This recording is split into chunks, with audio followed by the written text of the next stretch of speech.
2024 লোকসভা নির্বাচনে বঙ্গ বিজেপির ধাক্কা আগামী 5 বছর বয়ে বেড়াতে হবে। গেরুয়া শিবিরের অন্দরে কান পাতলে শোনা যায়, গতবারের জেতা 18 আসন থেকে কমে 12 আসনের একটি কারণ বাংলায় বিজেপির শীর্ষ নেতৃত্বের মন কষাকষি। সরাসরি দলের সংগঠন নিয়েই প্রশ্ন তুলছেন প্রকাশ্যে।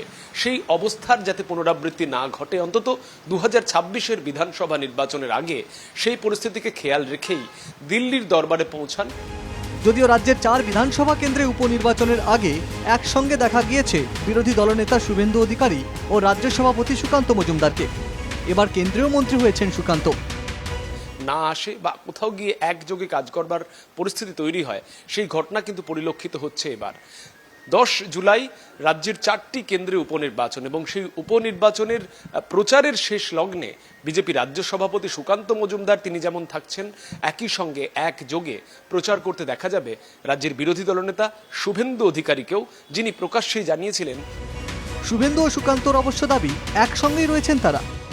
দেখুন, প্রথম কথা হচ্ছে বিজেপিতে কেউ কাউকে চাপ দেয় না। দ্বিতীয় কথা হচ্ছে আমরা এক জায়গায় তো হতে হবে সবার আগে। আমি মন্ত্রিত্ব পাওয়ার পর আমাকে দিল্লিতে থাকতে হয়, প্লাস নিজের এলাকা বালুরঘাট দেখতে হয়, তার সাথে গোটা রাজ্যে সময় দিতে হয়। তা আমরা তো একসাথে হবার কোনো স্কোপই পাইনি। অতএব বিজেপিতে এসব চাপ টাপের গল্প কোনো চলে না। আজকে যেমন দেখলেন, আগামী দিনে আরও কয়েকবার দেখবেন, আগামী দিনে আরও বহুবার দেখবেন যে শুভেন্দু অধিকারী, সুকান্ত মজুমদার এবং অন্যান্য নেতৃত্ব, দিলীপ ঘোষ ইনক্লুডিং, সবাই একসাথে আমরা লড়ছি মমতা বন্দ্যোপাধ্যায়কে সরাতে হবে। আমরা সবসময় একসঙ্গে। 2,33,27,000 ভোটার, উপরে নরেন্দ্র মোদী, নিচে আমাদের দুজনকে দেখেই ভোট দিয়েছে। আমরা চিরদিনই একসঙ্গে লড়ি। বঙ্গ বিজেপির এই পরিস্থিতিকে কটাক্ষ করেছে রাজ্যের শাসক দল।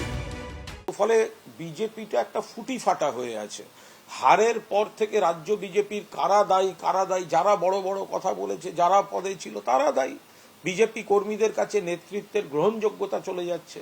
আদি বিজেপি বনাম তৎকাল বিজেপির সংঘাত বাড়ছে।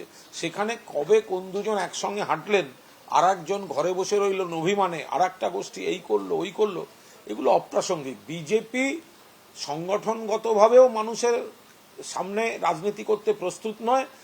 একের পর এক নেতা তারা বিক্ষুব্ধ হয়েছেন, দলের বিপরীতমুখী কথাবার্তা বলেছেন। সেই ছবিটাকে ভোল বদলে দিয়ে ঐক্যবদ্ধ হয়েই তারা ধরা দিলেন। অন্তত রায়গঞ্জে সুকান্ত শুভেন্দুর পাশাপাশি হেঁটে প্রচার করাকে তেমনটাই একেবারে তার প্রতিফলন বলছেন বিজেপির অন্দরে অনেকেই। তরুণ বিশ্বাসের সঙ্গে সৌরজ্যোতি বন্দ্যোপাধ্যায়, NKTV বাংলা, কলকাতা।